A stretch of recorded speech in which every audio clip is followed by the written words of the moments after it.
Olá, um bom dia para você. Hoje, domingo, primeiro dia da sua semana, e vamos continuar refletindo sobre a igreja primitiva do primeiro século e o desejo que há em nosso coração de que a igreja de Cristo hoje esteja sendo moldada no mesmo perfil da igreja primitiva, porque nós vemos, quando estudamos esse assunto, quantos milagres foram feitos, como os apóstolos foram usados, como os discípulos foram mandados como missionários para outras terras.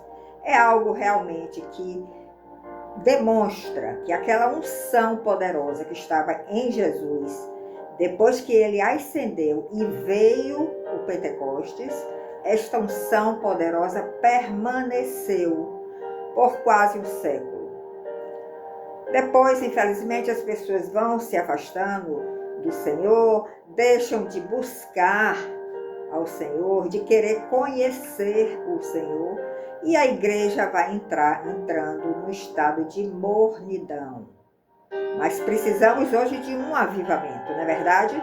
Precisamos que cada um de nós viva o Pentecostes, que o apóstolo Pedro viveu, que o apóstolo Tiago viveu, todos aqueles 12 que foram discípulos de Jesus, viveram essa experiência maravilhosa.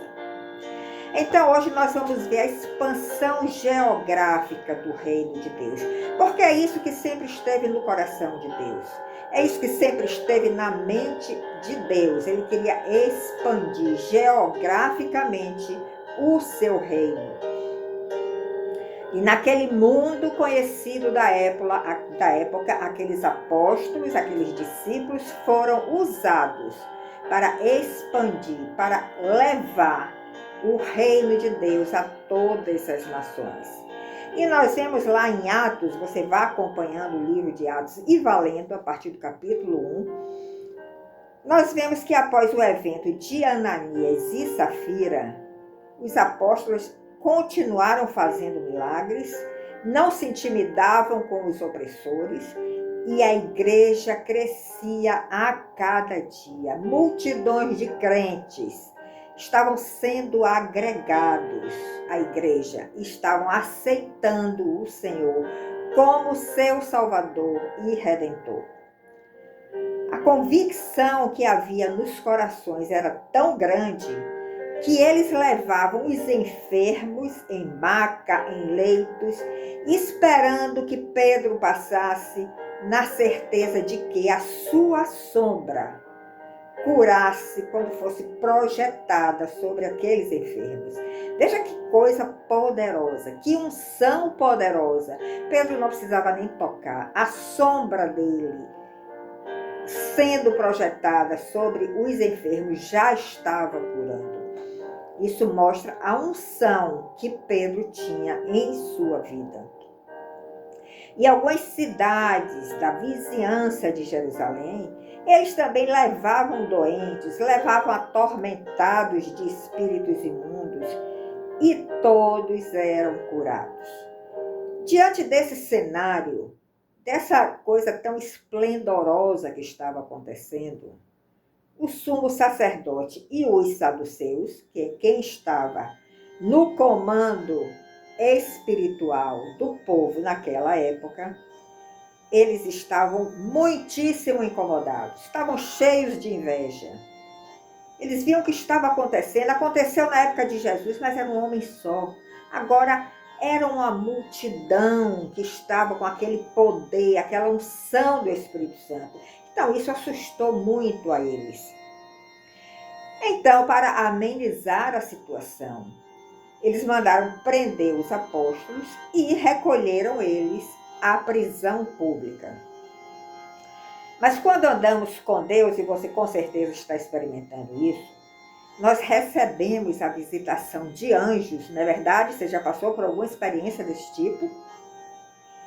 E esses apóstolos que foram recolhidos à prisão, eles também receberam a visitação de anjos. E de repente, com aquela visitação poderosa, as portas da prisão se abriram, sem que os soldados percebessem, e todos foram libertos. E o anjo deu uma ordem para eles: voltem para o templo e continuem levando as palavras de vida ao povo. Você está entendendo que nós não podemos nos intimidar com os opressores? Porque nós temos um poder dos céus que vem, que nos ajuda, que nos guarda, que nos liberta das prisões. E a ordem é: prossigam, continuem levando a palavra de vida. Então tudo isso estava causando muita perplexidade ao sumo sacerdote e que aqueles que estavam com ele, que faziam parte daquela cúpula. Mas os apóstolos estavam firmes em obedecer antes a voz de Deus do que a voz dos homens. E Pedro disse isso claramente diante do sumo sacerdote, que ele estava disposto a obedecer a voz de Deus e não a voz dos homens, porque a voz de Deus está sempre acima da voz dos homens. Então, diante de tanto tumulto, havia um rabino chamado Gamaliel. Gamaliel era um conhecedor, um mestre da lei, acatado por todo o povo, respeitado por todo o povo e que instruiu o apóstolo Paulo na lei. Ele, diante de um momento de sensatez, podemos dizer assim, ele recomendou ao sumo sacerdote e àqueles que o acompanhavam que era mais prudente deixar aqueles discípulos mais à vontade, sem tanta opressão, porque se aquela obra fosse de Deus, ela iria permanecer. E se eles se opusessem à obra de Deus, eles estariam pecando. Porque aconteceu que outros vieram também antes deste movimento da igreja primitiva, pregando princípios, pregando doutrinas, conseguiu chamar alguns, mas depois aquilo se desfez, porque não era obra de Deus. Mas aí, neste caso, os apóstolos estavam sendo enviados no nome de Jesus. E é isso que significa a palavra apóstolo. Nós sabemos que isso acontece até os dias de hoje. Nós temos visto muita oposição, nós temos visto muita perseguição ao reino de Deus, mas isso não está impedindo que esta obra se expanda geograficamente, que esta obra atinja corações e convertam vidas, porque é a obra de Deus, e a obra de Deus sempre permanecerá, não é verdade? Vá lá em Atos 6, leia o capítulo de Atos 6 todo, para você compreender mais sobre o ponto que nós vamos tocar aqui. Mas nesse capítulo, nós vemos que os apóstolos, diante de uma demanda do povo, eles disseram que era importante naquele momento que eles instituíssem diáconos para servir as mesas, para servir aquelas viúvas que estavam ali com grande demanda, e que eles, os apóstolos, iriam se consagrar cada vez mais à oração e ao ministério da palavra. Então é assim que o corpo funciona. Se você recebeu um dom, você deve colocar em prática aquele dom, a serviço da obra de Cristo e do corpo de Cristo. E aqueles que estão na liderança, no comando da igreja, devem ter essa sensibilidade de ver onde cada um deve ser colocado para contribuir para o crescimento da igreja. Nós sabemos que Estevão foi o primeiro mártir da igreja. Ele foi apedrejado porque ele também não recuou diante dos seus opressores. Ele continuou pregando a palavra. E após a sua morte, a igreja começou então a ser mais perseguida. Mas essa perseguição deu um fruto. Qual foi o fruto? Houve uma grande dispersão. E assim os apóstolos começaram a ir para outras terras, outras nações e expandir o evangelho de uma forma geográfica. Então veja que Deus, muitas vezes, ele nos tira do conforto, nos tira da nossa comodidade, para que seus propósitos sejam cumpridos. Sejam cumpridos em nós e também naqueles que nos rodeiam, atendendo sempre aos seus propósitos. Então Deus criou essa incomodação. A perseguição levou com que aqueles discípulos, com que aqueles apóstolos se dispersassem e começassem a levar o evangelho a outras nações. Deus é muito sábio e estratégico. Não sei se você já percebeu isso nele. Ele conhece a nossa natureza humana. E essa natureza humana que nós temos, a natureza de pecado que nós herdamos de Adão, ela tem uma tendência a se acomodar em um determinado nível. Eu já conquistei aqui, tá bom, eu vou me acomodar aqui.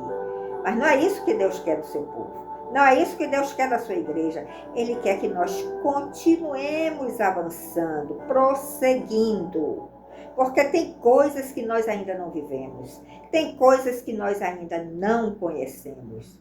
E o nosso Deus, ele quer nos levar a uma grande glória.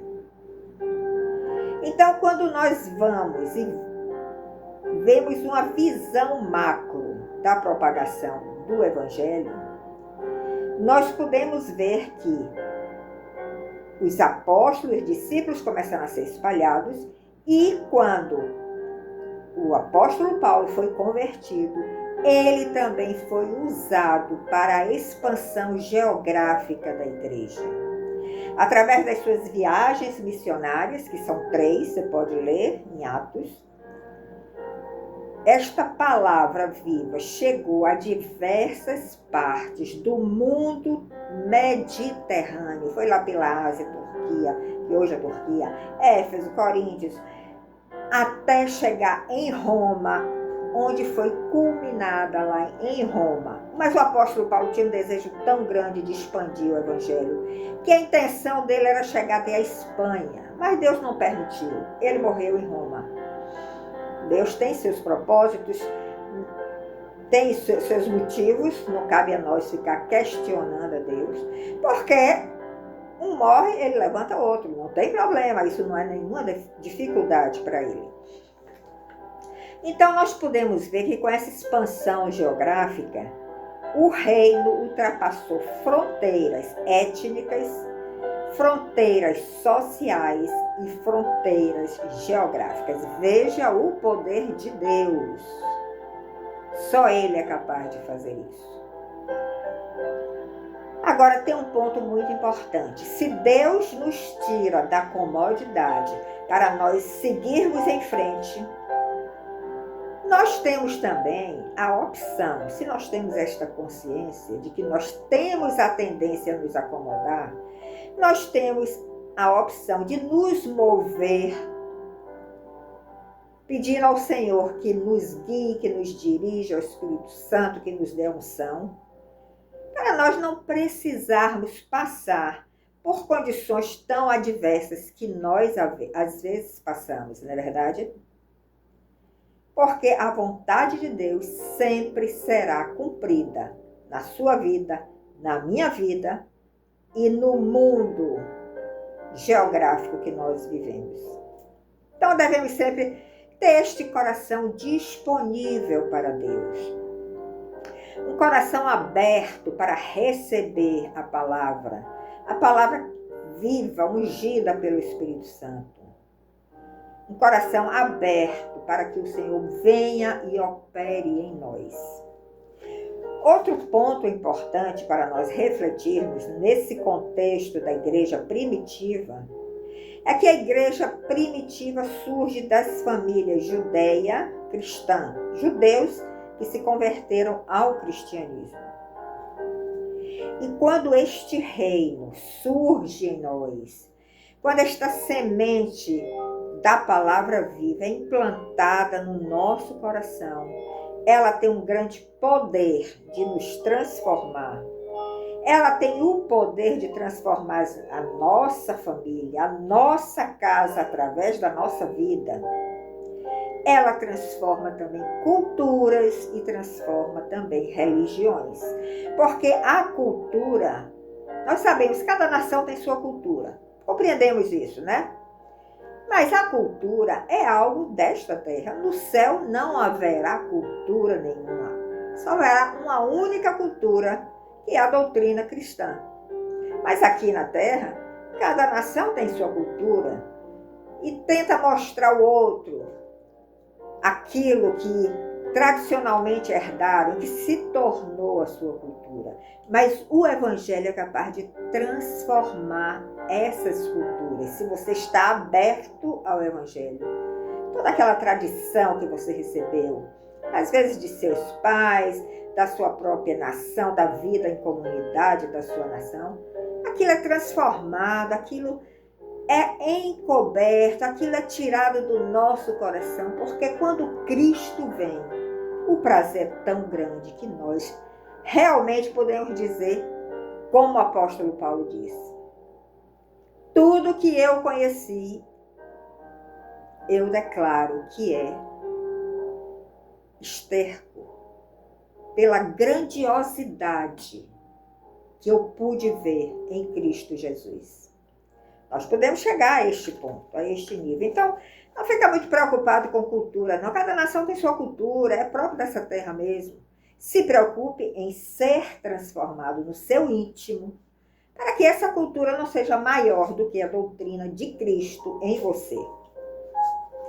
Então, analisando o livro de Atos, eu vou dar aqui algumas chaves, se você quiser estudar de uma forma mais detalhada, que nós podemos dividir esse estudo do livro de Atos em 3 partes. Do capítulo 1 ao capítulo 7, por exemplo, nós vamos ver uma atuação da igreja em Jerusalém. Os apóstolos ali atuando em Jerusalém. Do capítulo 8 ao capítulo 12, nós vamos ver esta atuação na Judeia e na Samaria, conquistando mais vidas, conquistando gentios, conquistando até sacerdotes da época, porque está registrado nas Escrituras. Alguns sacerdotes foram convertidos. E do capítulo 13 ao capítulo 28, nós vamos ver esta igreja primitiva atuando até os confins daquela terra conhecida na época. Ou seja, o evangelho rompeu fronteiras, foi levado a lugares que nem imaginávamos que fossem levados e pudesse tocar corações nesses lugares. E o apóstolo Paulo teve uma importância muito grande nessa fase da igreja primitiva. Agora tem uma informação curiosa que eu recebi através de buscas, de leitura e de estudos, é que do nascimento de Jesus até a sua ressurreição, nós contamos em média 33 anos, do nascimento de Jesus até a sua ressurreição. Se você pegar de Pentecostes até a prisão e morte do apóstolo Paulo, você vai contar também em média 33 anos. Não é curioso isso? Porque o apóstolo Paulo, de qualquer forma, ele foi convertido a tal ponto que ele disse: não sou eu mais quem vive, é Cristo que vive em mim. E essa coincidência do período de 33 anos, no primeiro evento do nascimento de Jesus até a sua ressurreição, no segundo evento de Pentecostes, quando veio a descida do Espírito Santo até a morte do apóstolo Paulo em Roma, nós contamos também em média 33 anos. Então nós podemos dizer que de Jesus até o ministério de Paulo em Roma, você pode somar um pouco mais do que meio século, 66 anos. Então, esta unção poderosa que estava sobre Jesus e que depois esteve sobre os apóstolos e seus discípulos, levou pelo menos mais de meio século. Não é maravilhoso isso? Muitas vezes nós achamos que nós, por não sermos pastores ou mestres da palavra, nós não podemos fazer nada pelo Evangelho, mas é um engano muito grande. Porque o evangelista Lucas nos mostra algo diferente através da sua própria vida. Que nós sabemos de Lucas. Lucas era grego, Lucas era médico e ele se tornou colaborador de Paulo. E se tornou um fiel colaborador, um fiel companheiro.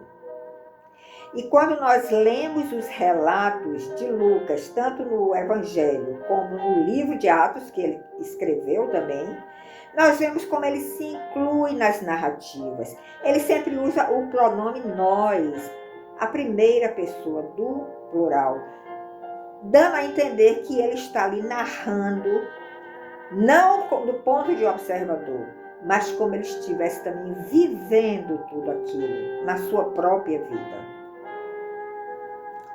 Ele está mostrando aí que ele estava sempre presente nesta caminhada, sempre ao lado do apóstolo Paulo e sempre ajudando o apóstolo Paulo nessa dura missão que ele recebeu.